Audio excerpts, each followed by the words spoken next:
बिस्मिल्लाहिर्रहमानिर्रहीम। Welcome to सजाफ़ास kitchen. उम्मीद करती हूँ आप सब खैरियत से होंगे, जहाँ होंगे खुशबाश होंगे। मैं हूँ आपकी होस्ट साइमा, और आज मैं चिकन की बहुत ही मज़ेदार रेसिपी बना रही हूँ।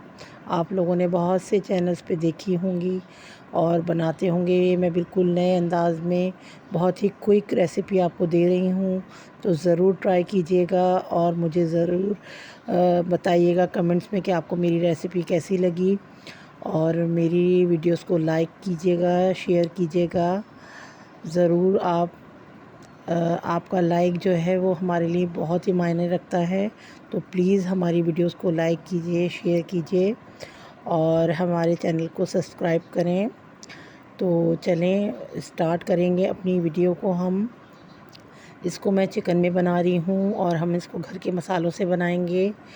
तो चलें स्टार्ट करते हैं।